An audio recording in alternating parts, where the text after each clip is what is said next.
Buli mwaka ng'ennaku z'omwezi mwenda ogw'ekkumi eggwanga Uganda lijjukira ameefuga oluvannyuma lw'okufuna obwetwaze mu mwaka gwa 1962 kati nga gy'emyaka 61 egiyise.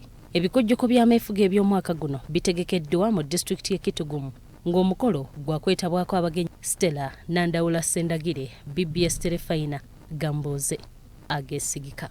Bw'ofu obwo gavumenti ng'eyita mu minisita w'ensonga z'obwa pulezidenti Milly Babirye Babalanda erambuludde ku nteekateeka ey'okukuza olunaku lw'ameefuga. Okujaguza kw'omulundi guno kwakubeerawo ku Mande ng'ennaku z'omwezi mwenda ogw'ekkumi 2023. Eggwanga lisuubira abagenyi okuva e Dubai abagenda okubeera naffe mu kujaguza olunaku lwaffe olw'ebyafaayo nga ne bannayuganda mukubirizibwa okubaawo mu bungi. Nze ngenda kubeerayo kansuubire nti naawe ojja kubeerayo. Wadde ng'abantu bonna bayitiddwa okubaawo e Kitgum ku bikujjuko by'eggwanga, waliwo abagenyi ab'enjawulo abasuubirwa okutuula okumpi ne Pulezidenti Museveni mu weema y'emu, kyokka bano basabiddwa okusooka okukeberebwa ekirwadde ki COVID-19 okwewala okutaataaganyizibwa. Ebifo 3 bye biteereddwawo okwekebezaamu COVID nga kuliko ofiisi y'ensonga z'ettaka mu State House esangibwa ku Lumumba Avenue, ofiisi y'obwa Pulezidenti e Kampala ne Kitgum ku ddwaliro lyaffe ekkulu. Okukeberebwa kwa ku Lwakutaano ng'ennaku z'omwezi mukaaga omwezi gw'ekkumi 2023 nga batandika ku ssaawa 3 zennyini ez'okumakya. Minisita Babalanda wano wasabidde abagenyi bonna abayite okufuba okukwata obudde baleme okutuuka ekikeerezi kubanga singa basanga Pulezidenti Museveni atuuse tebajja kukkirizibwa kutuula mu weema ezaabategekeddwa. Kindly try to keep time so that you reach before His Excellency the President gets seated.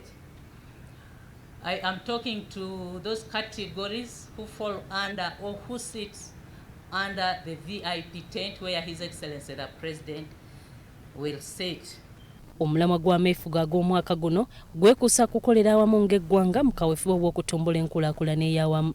Wano Minisita Babalanda waategeerezza nti omukulembeze w'eggwanga lino agenda kusumulula ettu ku nkola eziteereddwawo okuggya bannayuganda mu bwavu. President Yoweri Kaguta Museveni ku mukolo guno agenda okusumulula ettu eri bannayuganda ku nkola eziteekeddwawo gavumenti yaffe okubayambako okwekulaakulanya n'okuva mu bwavu. Abantu abasoma mu Anamomu be basuubirwa okuweebwa emidaali olw'okukola ebintu eby'enjawulo nga bulijjo. Ku myaka 61 egy'ameefuga ga Uganda, bannayuganda bangi balowooza nti enkulaakulana mu ggwanga ekyali ntono ddala, nga kino bagamba nti kivudde ku bakulembeze abazze bakulembera be bagamba nti tebakoze kimala. Wabula Minisita Babalanda agamba nti enkulaakulana weeri erabika kubanga bingi ebituukiddwako. If you follow events, our courts of law are full. Convictions are being made to those who are corrupt.